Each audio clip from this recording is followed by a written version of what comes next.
Taste the Daily.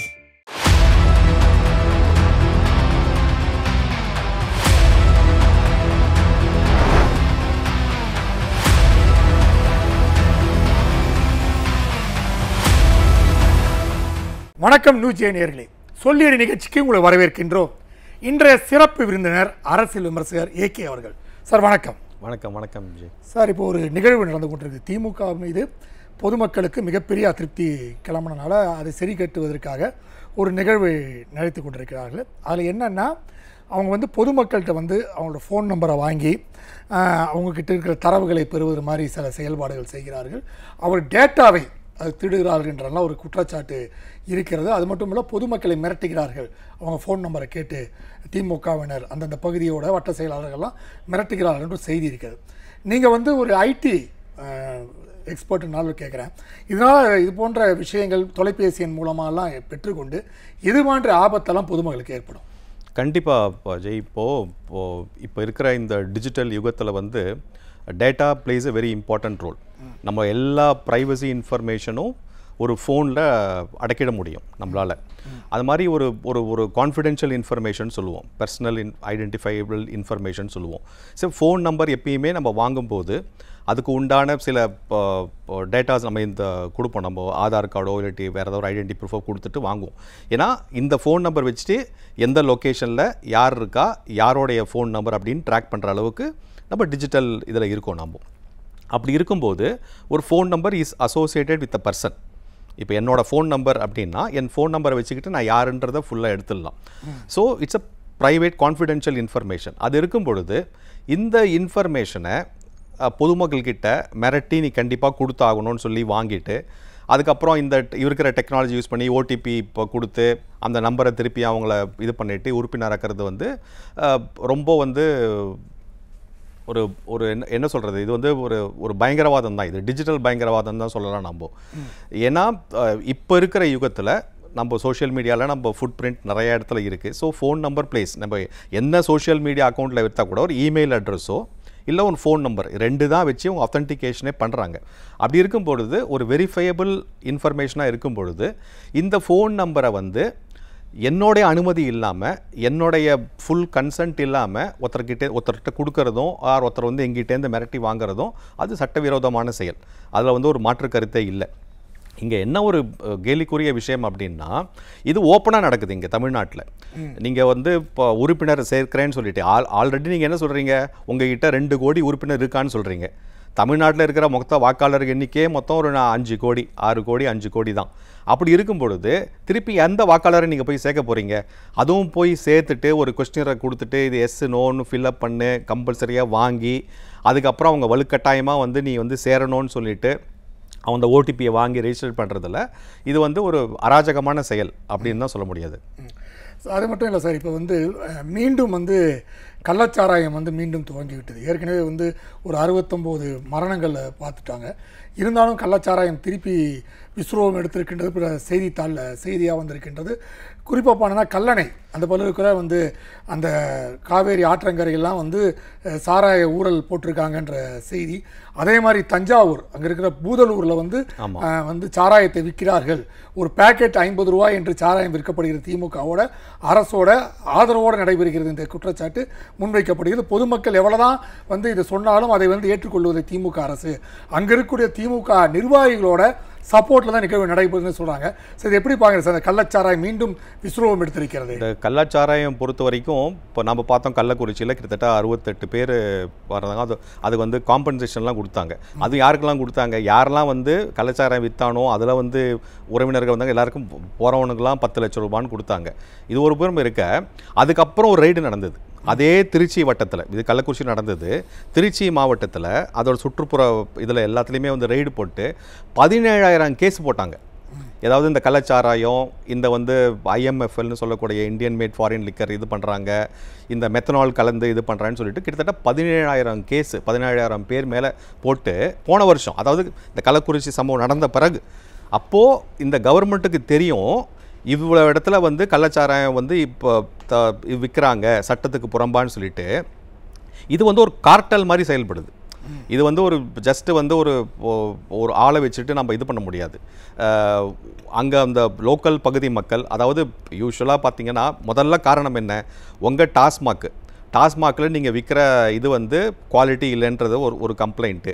அதை விட விலை ஜாஸ்தி, ஏற்கனவே வந்து இப்போ விலை ஜாஸ்தியாக இருக்குது. நீங்கள் டார்கெட் வச்சு விற்கிறீங்க. எனக்கு தெரிஞ்சு 2002 2003 வாக்கில் டாஸ்மாகோட வருமானம் வந்து 3500 கோடி தான் வருஷத்துக்கு. இன்றைக்கி பார்த்தீங்கன்னா 45,000 கோடி மேலே தொடருது. 50,000 கோடிக்கு டார்கெட் வச்சு விற்கிறாங்க. விற்கும் பொழுது விலை ஏற்றுறாங்க.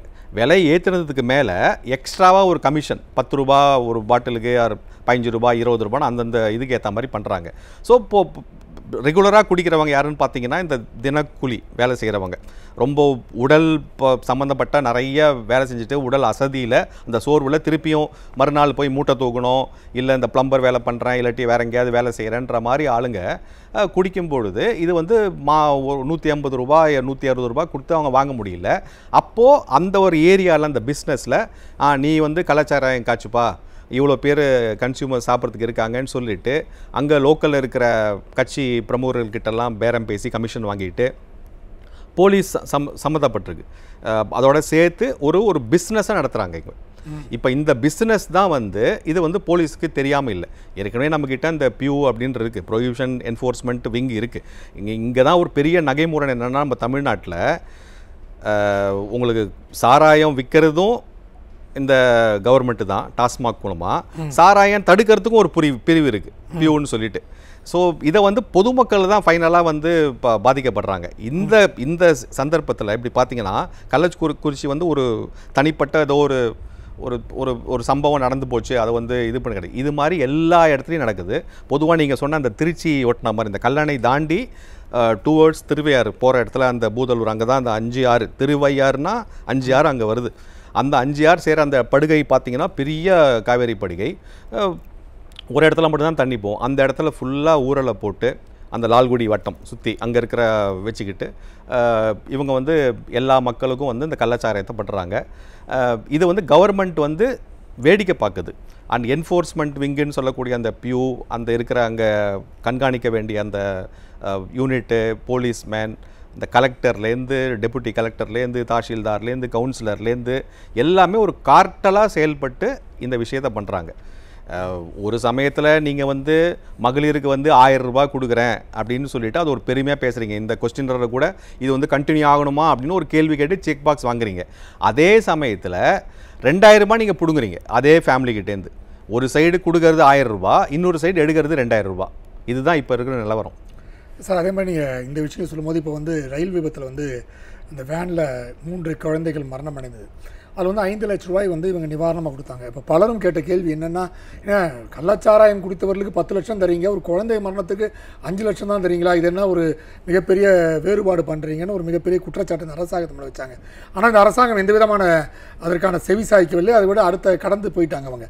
நீங்கள் எப்படி பார்க்குறீங்க இந்த நிகழ்வுகளை? அதுதான் அந்த பூனைக்குட்டி வெளில வந்த மாதிரி வந்துடுச்சே. இப்போ ஏற்கனவே வந்து ரயில்வே துறை மேலே இவங்க வந்து குற்றம். இப்போ இவங்க எடுக்கிறது இப்போ முன்னெடுப்பு என்ன, இந்த கொஸ்டின் கேட்டாலும் திருப்பி அதுக்கு வரேன். ஏன்னா இப்போ இங்கே வந்து இப்போ தமிழருடைய இனத்தை காக்கணும், மொழியை காக்கணும் அப்படின்லாம் சொல்லிக்கிட்டு ஆரியம் திராவிடம்னு அந்த அதே உருட்டிக்கிட்டு இருக்காங்க. ஸோ ஏதாவது நீங்கள் வந்து அந்த வடக்கு நோக்கியோ அந்த சைடு நோக்கியோ ஏதாவது ஒரு பிரச்சனைனா உடனே மடை மாற்றி திசை திருப்புறது தான் இவங்களுடைய நோக்கம்.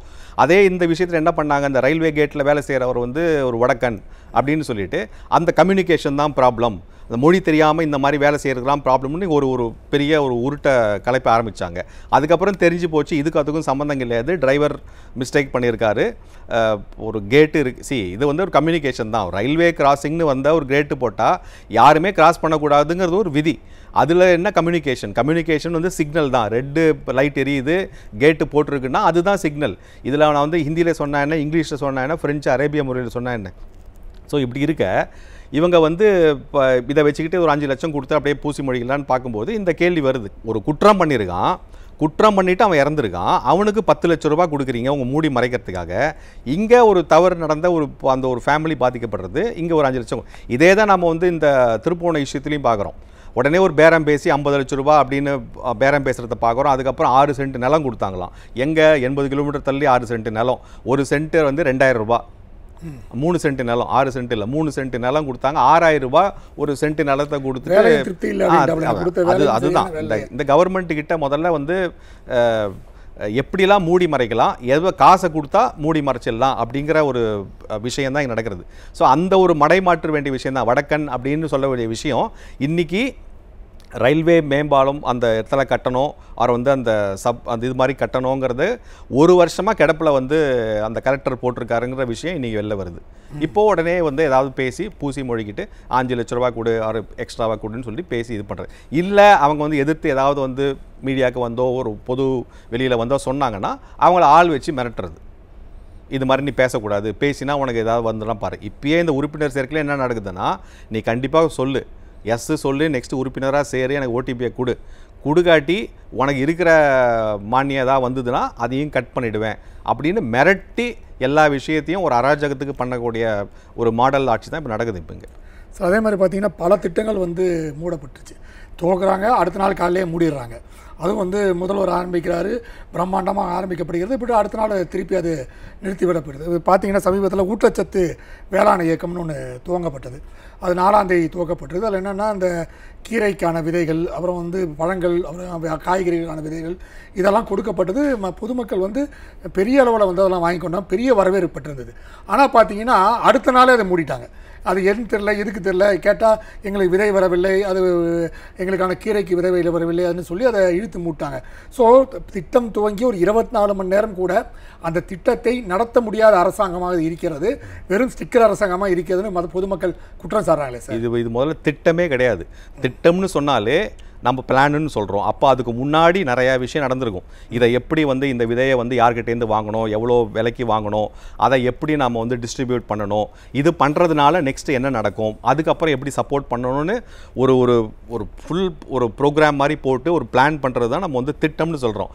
இங்கே நடக்கிறது ஃபுல்லாக திருட்டு தான், திட்டம் கிடையாது. இதுக்கு வந்து ஏதாவது ஒரு காசு அடிக்கிறதுக்கு ஒரு வழி, ஏதாவது ஒரு திட்டம் தொடங்க வேண்டியது. இப்போ இன்றைக்கி இதுக்கு பார்த்தீங்கன்னா பட்ஜெட்டில் வந்து இவ்வளோ நிதின்னு ஒதுக்கியிருக்காங்க, இந்த வேளாண் துறைக்கு வந்து இவ்வளோ நிதி அதாவது பண்ணணுமே. அப்போது இந்த மாதிரி ஒரு வித கொள்முதல் பண்ணு, இந்த மாதிரி பேக்கெட் ரிஜிஸ்ட்ரேஷன் பண்ணு, ஓப்பனில் போயிட்டு அந்த அப்ளிகேஷனில் போயிட்டு எனக்கு இது தேவைன்னு சொல்லிட்டு ஒரு ரிஜிஸ்ட்ரேஷன் பண்ணால் உடனே வந்து நீங்கள் வந்து இலவசமாக வாங்கிக்கலான்னு சொல்லிட்டு அது மறுநாள் நாமக்கல்ல ஒரு பெரிய ஃபோட்டோ ஷூட் வச்சுட்டு எல்லாத்தையும் தொடங்கி வச்சார். அதுக்கப்புறம் என்ன நடந்தது, பல இடத்துல கொடுத்தாங்க. அன்றைக்கே வந்து நிறையா விதைகள் வந்து வீணாக விதைகள்னாலே அது வந்து எப்படி பாதுகாக்கணும்னு ஒரு முறை இருக்குது. அதை இன்றைக்கி விட்டுட்டுச்சுன்னா அப்போ அது வேஸ்ட்டாக போய்டும், விரையமாக போயிடும். இது திட்டமே கிடையாது, திருட்டு தான். இந்த மாதிரி பல விஷயங்கள், இது வந்து 3 லேயரில் இவங்க பண்ணுறாங்க. ஒன்று வந்து இந்த மாதிரி ஒரு திட்டம் அப்படின்னு சொல்லிட்டு ஒரு ஃபண்ட்ஸ் அலோகேட் பண்ண வேண்டியது, அதுக்கு யாராவது ஒருத்தவங்க கொடுக்க வேண்டியது, அதுலேருந்து ஒரு விஷயத்தை வச்சு இதே மாதிரி தான் இந்த பீச்சில் வந்து நீங்கள் பார்த்தீங்கன்னா நான் வந்து சின்ன சின்ன விஷயமாகவே சொல்கிறேன். இப்போ இந்த பீச்சில் வந்து அந்த இது மாதிரி எல்லாருக்கும் அந்த சாப்பிட்றவங்களுக்குலாம் அந்த இதை போட்டு கொடுக்கணும்னு சொல்லிட்டு அந்த கடை மாதிரி பண்ணணும்னு சொல்லிட்டு அதை ஒரு இது பண்ணிவிட்டு நிறையா வாங்கினாங்க. பார்த்தீங்கன்னா ஒன்று கூட பண்ணலை, எல்லாமே வந்து அந்த கனவாமிட்ட சுடுகாட்டில் கடந்தது. இப்போது திருப்பி பெயிண்ட் அடிச்சு திருப்பி வைக்கிறேன்றாங்க. அது வரைக்கும் பண்ண முடியல. ஒரு மாற்றுத்திறனாளிக்கான ஒரு பாதை பீச் போகிற ரேம்ப் மாதிரி பண்ணோன்னு ஏற்கனவே பண்ணாங்க, அது உடஞ்சி போச்சு. அது ஒரு பெரிய இது இருந்தது. திருப்பியும் ஒரு கோடி கணக்கு செலவு பண்ணிவிட்டு நான் வந்து போடுறேன்னாங்க. திருப்பி அதுவும் 2 நாள் போச்சு. நான் திருப்பி அந்த இடத்துலையே வரேன். இப்போ அந்த நேப்பியர் பிரிட்ஜுக்கு வந்து பெயிண்ட் அடித்தாங்க. இந்த செஸ் காம்படிஷன் போது செக்கர் மாதிரி பிளாக் அண்ட் ஒயிட்லாம் போட்டாங்க. எல்லாமே கோடிக்கணக்கில் செலவு. மேம்பாலத்துக்கு ஒரு பெரிய ஒரு கலர்ஃபுல் இது ஏதோ சினிமா ஷூட்டிங் நடக்கிற மாதிரி. இந்த மாதிரி இதெல்லாம் நடக்குதே பார்த்துன்னு பார்த்தீங்கன்னா ஒன்றும் கிடையாது. எல்லாமே வந்து இதுக்கு ஒரு பட்ஜெட் பின்னாடி நீங்கள் போய் விசாரித்து பார்த்தீங்கன்னா இவ்வளோ கோடிகள் செலவு பண்ணிவிட்டு இது பண்ணியிருக்கோன்னு சொல்லிட்டு அதில் ஒரு கமிஷன் அடிச்சுட்டு மிச்சத்தை அப்படியே காணாமல் போகிறது. இது மாதிரி இவங்க சொன்னது இது ஒரு விஷயம். செகண்ட் விஷயம் என்ன பண்ணுறாங்க அப்படின்னா, இல்லாத விஷயத்தை மக்களை ஏமாற்றி, அதாவது ஒரு ஆசை காட்டி மோசம் செய்கிறதுன்னு சொல்லுவாங்களா, அந்த மாதிரி நான் வந்து கேஸ் சிலிண்டர் 500 ரூபாய்க்கு தருவேன், பெட்ரோல் 65 ரூபாய்க்கு தருவேன், உங்களுக்கு வேலை வாய்ப்பு உடனே பணி நிரந்தரம் பண்ணிவிடுவேன், இப்படிலாம் சொல்லி ஏமாற்றி பண்ண வேண்டியது 2வது விஷயம். 3வது வந்து திட்டம்னு பண்ணுறது என்னென்னா, கரெக்டாக ஒரு பட்ஜெட்லேயோ ஒரு இடத்துலையோ ஒரு இடத்த போட்டு அந்த இடத்துக்குன்னு ஒரு பட்ஜெட்டை அலோகேட் பண்ணி அதை கான்ட்ராக்ட்னு சொல்லிட்டு இவங்களுக்குள்ளேயே ஆளை வச்சு அந்த இதை பண்ணிக்கிட்டு சம்டைம்ஸ் கான்ட்ராக்ட் ஓப்பன் பிட்டில் வந்து நீங்கள் வந்து ஆன்லைனில் பண்ணணும் இந்த பிட்டிங்லாம் யாருக்குமே தெரியாது ஃபைனலாக அந்த இடத்துல இப்போது என்ன பண்ணுவாங்க யாருக்காவது தெரிஞ்சவனுக்கு கொடுக்கணும் என்ன பண்ணுவாங்க உள்ளுக்குள்ளேயே இவங்கள ஒரு மீட்டிங் போட வேண்டியது மீட்டிங் போட்டு ஆன்லைன் வந்து வேலை செய்யலை அப்போது இந்த பிட்டிங்கை வந்து நம்ம கேன்சல் பண்ணிக்கிட்டு டைரெக்டாக இன்பர்சன்ட்டாக வச்சுக்கலாம் அப்படின்னு சொல்லிட்டு டக்குன்னு ஒரு நாளுக்கு முன்னாடி கூப்பிட்டுட்டு உள்ளே கூப்பிட்டுட்டு தெரிஞ்சவங்கலாம் கூப்பிட்டுட்டு அந்த பிட்டிங்கை போட்டு கான்ட்ராக்டை கொடுத்து அதுலேருந்து சிண்டிகேட் மாதிரி பண்ணுறது. ஓகே. ஸோ இது எல்லாமே நடக்கிறது வந்து இந்த மாடல் ஆட்சி தான். ஓகே சார், உங்கள் எங்கள் நேரத்தை ஒதுக்கி எங்களுக்கு பேட்டி எழுதி மிக்க மகிழ்ச்சி. நன்றி சார். நன்றி நன்றி. ஜெய்ஹிந்த். நேர்களே, மீண்டும் அடுத்த சொல்லியடி நிகழ்ச்சி சந்திப்போம். அதுவரை நன்றி, வணக்கம்.